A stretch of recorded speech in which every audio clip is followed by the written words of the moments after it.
Bhushan power and steel limited case में supreme court ने आज ऐतिहासिक फैसला दिया है। सुप्रीम कोर्ट ने अपना पुराना आदेश पलटते हुए जेएसडब्ल्यू स्टील के रेजोल्यूशन प्लान को हरी झंडी दे दी और कोर्ट ने माना कि जेएसडब्ल्यू ने कंपनी में भारी निवेश किया, उसे घाटे से उबारकर मुनाफे में लाया और हजारों नौकरियों को बचाया।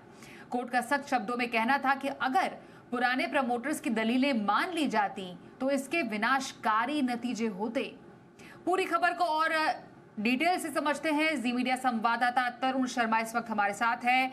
तरुण, सुप्रीम कोर्ट का आज का फैसला कितना ऐतिहासिक माना जाए भूषण स्टील मामले में और क्या कहा सुप्रीम कोर्ट ने?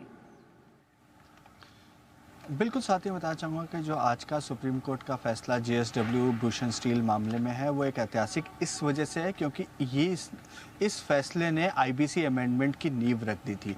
क्योंकि जब ये सुप्रीम कोर्ट की जो पहली रूलिंग आई थी उसमें आईबीसी पे सवाल उठाए गए थे और जो क्रेडिटर ऑफ कमेटी का जो प्रोसेस होता है उस पर भी सवाल उठाए गए थे। उसके बाद से ही हमने देखा कि पिछले सत्र के अंदर आईबीसी अमेंडमेंट को इंट्रोड्यूस किया गया और उम्मीद है कि विंटर सेशन में ये पास भी हो जाएगा। तो ये इस वजह से संभव हो पाया और आज का जो फैसला है वो जेएसडब्ल्यू और भूषण स्टील का जो फैसला है उसमें एक महत्वपूर्ण बात ये भी है कि यदि ये फैसला सुप्रीम कोर्ट इस पक्ष में नहीं देता तो आने वाले समय में जितने भी आईबीसी के मामले थे उस पर एक तलवार लटक जाती है कि जब सीओसी पास कर दे, एनसीएलटी पास कर दे, एनक्लैट के अप्रूवल के बाद भी यदि कोई अमेंडमेंट या कहें कि आईबीसी की प्रोसेस पूरी नहीं हो पा रही है तो ये एक सवालिया निशान खड़ा हो जाता है आईबीसी की पूरी प्रोसेस पे। इस पे आज सुप्रीम कोर्ट के चीफ जस्टिस की जो रूलिंग आई है उन्होंने एक तरह से विराम लगा दिया है। यदि सीओसी और एनसीएलटी किसी प्रपोजल को पास कर देती है तो वो आईबीसी के नियमों के दायरे में आता है और उसको वापस चैलेंज कर पाना अब आसान नहीं होगा। अब बात रही कि जेएसडब्ल्यू और भूषण स्टील का जो मामला है वो 2017 के अंदर आईबीसी से चला आ रहा है। 2017 के अंदर लार्जेस्ट बिडर बने थे जेएसडब्ल्यू भूषण स्टील में, लेकिन ये 2019 के अंदर एनसीएलटी से अप्रूवल मिला क्योंकि इन्फोर्समेंट डायरेक्टरेट ने भी भूषण स्टील के खिलाफ उनके जो एसेट्स थे उनको जब्त कर रखा था और तो उसको छुड़वाने में भी काफ़ी समय लग गया और 2019 के बाद से जेएसडब्ल्यू इस पूरी कंपनी को संभाल रहे थे।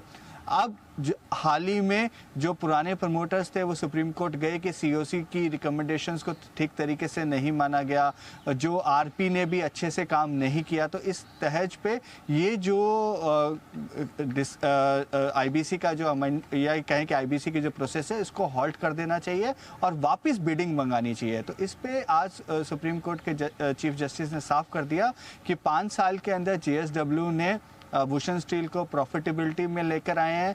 एक बड़ा निवेश उन्होंने किया है इस कंपनी के अंदर और कई सारे एम्प्लॉयज़ इससे जुड़े हुए हैं। ना केवल भूषण स्टील और जेएसडब्ल्यू में के एम्प्लॉयज़ जुड़े हुए हैं, कई सारे लेंडर्स के एम्प्लॉयज़ भी इसमें जुड़े हुए हैं। तो अब इस पूरी प्रोसेस को वापस शुरू करना काफ़ी मुश्किल है और इसको नहीं किया जाना चाहिए। तो एक बड़ा रिलीफ ना केवल जेएसडब्ल्यू भूषण स्टील को मिलता है बल्कि एक बड़ा रिलीफ जो है वो मिनिस्ट्री ऑफ कॉर्पोरेट अफेयर्स और आईबीसी की प्रोसेस को भी मिलता है। क्योंकि यदि ऐसा नहीं होता तो आईबीसी की पूरी प्रोसेस जो एक कहा जाता है एक बड़ा रिफॉर्म है इंसॉल्वेंसी एंड बैंक्रप्सी कोड, उस रिफॉर्म पे ही सवालिया निशान खड़े हो जाते।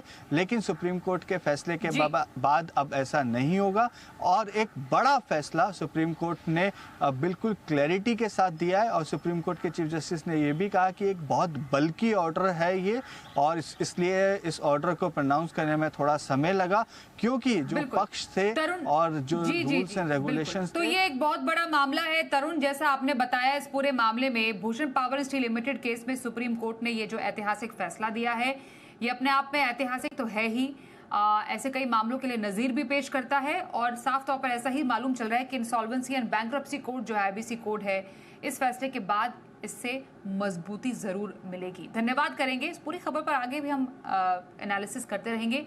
फिलहाल इस अपडेट के लिए आपका धन्यवाद तरुण।